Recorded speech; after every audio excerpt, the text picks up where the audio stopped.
안녕하세요. 매일매일 습관처럼 여러분과 함께하는 매일원법 주말입니다. 주말에는 똥치구조.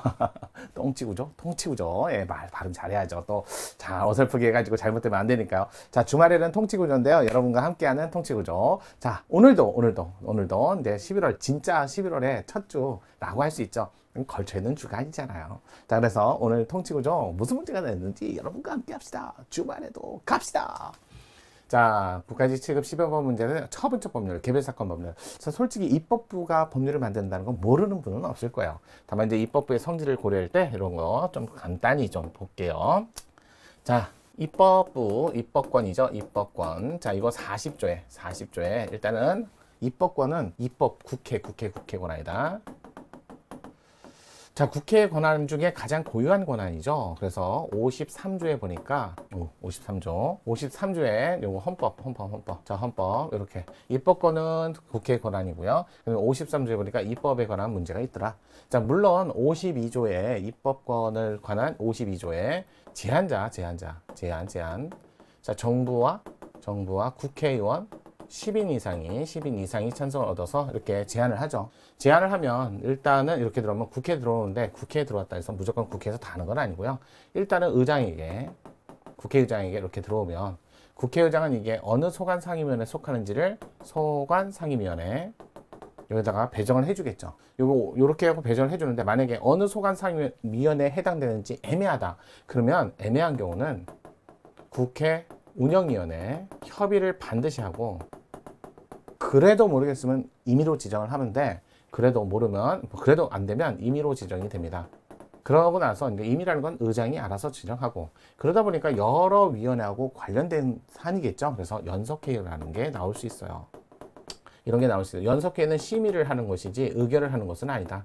이거는 다 아실 거예요. 그래서 소관상임위원회 정해지면 물론 예고하고 소관상임위원회 그래서 여기 예고도 하고 그 다음에 예고하면 그거에 의견 청취를 하는 거니까요. 의견을 반영하고 그럼 반영된 그거를 예고를 해야죠.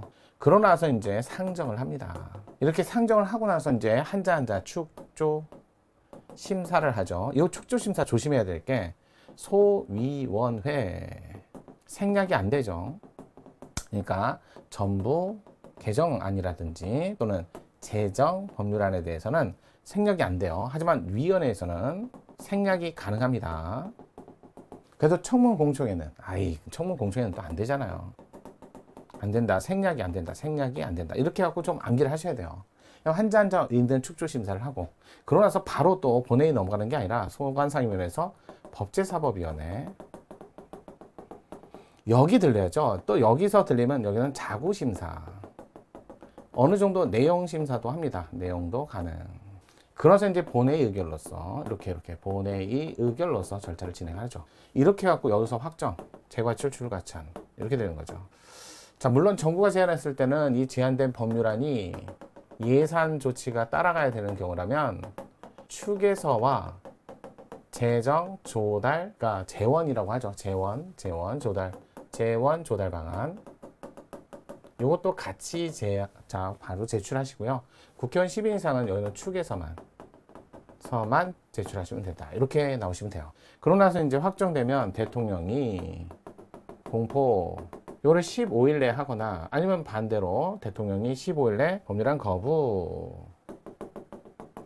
다시 일부도 안 되고 수정해도 안 되는 거 아시죠? 그러면 이제 재과출 3분의 2 이상 찬성을 얻으면 이것도 이렇게 해놓는데 그간 그대로 하셔야 돼요. 일부도 안 되고 수정해서도 안 되고 그러면 대통령은 즉시 공포하셔야죠. 이렇게 즉시 공포를 하셔야 돼요. 즉시 공포하셔야 하는데 이걸 5일 동안 안 하시면 그때 국회의장이 공포를 대행한다. 요럴 때 이제 대행할 적에 서울시 일간신문 2개 이상 게재하면 대행이 완료된다. 이렇게 되는 거예요. 이렇게 되는데 이런 절차를 거쳐서 법률을 만들면 법률은 일반 추상성, 일반적이고 추상적 성질을 가지기 때문에 뭐 원래 개별인 사건 법률, 개별인 법률, 개별인 사건 이런 것들 법률을 원칙적으로는 안 되는 게 맞죠. 그래서 위헌의 의심이 있다 이런 표현을 하잖아요. 왜? 위헌의 의심인데 그러면 뭘 보고 위헌이라고 할까요? 뭘 보고? 어떤 걸 근거로? 여기서 이게 나와야 돼요. 평등원칙. 국민 누구나 다 똑같이 일반적으로 추상적으로 적용을 해야 되는데 왜 얘만, 왜 이 사건만 이렇게 되니까 이게 평등원칙이 나와야 돼요. 이게 평등원칙이 나오셔야 돼요. 그래서 평등원칙에 반할 위헌성이 있다. 그러면 우리나라 평등원칙이 절대적 평등이 아니잖아요. 절대적이 아니라 상대적으로 평등이기 때문에 예외가 있더라는 거죠. 그래서 합리적 이유가 사유가 있다면 이걸 찾아야 되는 거예요. 차별이 되니까. 합리적 사유를 찾아서 이거 합리적 사유 있는데 그러면 이제 합리적 사유가 있으면 개별인 또는 개별사건 법률도 허용된다. 대표적으로 이제 여러분 제일 많이 하는 게 세무사. 자, 세무사가 아니지. 세무대학교. 폐지법. 세무대 설치법. 이거 다 설치를 하던 폐지를 하던 이거 개별사건 법률이에요. 또 YP연합 뉴스통신사. 이거 기간사업이잖아요. 기간사업. 이거 개별사건이에요. 또, 자, 여러분, 5.18 특별법이요. 개별사건 법률, 이런 것들이에요. 하지만, 여러분, 일제강점하에 반민족 행위자 국고기소에 관한 법은, 이건 개별사건 법률 아니잖아요. 강점하에, 반민족 행위자의 재산 귀속. 이거는 아니에요. 여기에 들어가면 안 돼요. 큰일 나요. 이거는 구체적 행정청의 결정이 있어야 되는 거. 요 정도는 정리하셔야죠. 기본적으로. 그래서 처분적 법률이라고도 표현하고요. 자, 그래서 문제 자체가 처분적 법률 또는 개별사건 법률에 대한 설명으로 옳지 않은 것은 자, 1번 개별사건 법률의 금지 원칙은 법률은 일반적으로 적용돼야 하지만 어떤 개별사건에만 적용되어서는 안 된다는 법원칙으로서 헌법상 평등원칙에 근거하고 있는 것으로 풀이된다. 평등원칙, 이게 이제 아주 정확한 표현이잖아요. 두 번째, 폐지 대상인 세무대학 설치법 자체가 이미 처분적 법률에 해당하는 것이라 하더라도 이를 폐지하는 법률도 당연히 그에 상하는 처분적 형식을 띌 수밖에 없는 것은 아니다. 개별 사건이에요. 이게 잘못됐네. 설치법이나 폐지법이나 이거 개별 사건 법률, 처분적 법률. YP연합 뉴스, 기간 뉴스 통신사 맞아요. 개별사건 법률, 처분적 법률.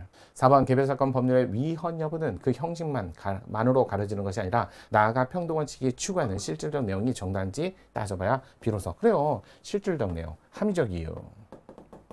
이걸 가지고 개별사건이 잘 됐다, 잘못됐다. 그래서 이걸 가지고 이렇게 평등원칙에 반한다, 반하지 않는다를 판단한다. 이게 1번하고 4번이 연결된 거고 구체적인 2번, 3번은 사례에 관한, 판례에 관한 문제였어요. 자, 오늘 이렇게 하고 개별사건 법률 정리를 좀 해봤습니다. 자, 통치구조인데 그래도 입법부에 관한 이걸 어떻게 보면 또 법치주의 원칙에서 문제를 푸시는 분도 있지만 저는 이렇게 입법부에서 관련된 걸 풀어봤습니다. 자, 그러면 내일도 통치구조 문제 오실 거죠? 내일도 뵙겠습니다. 감사합니다.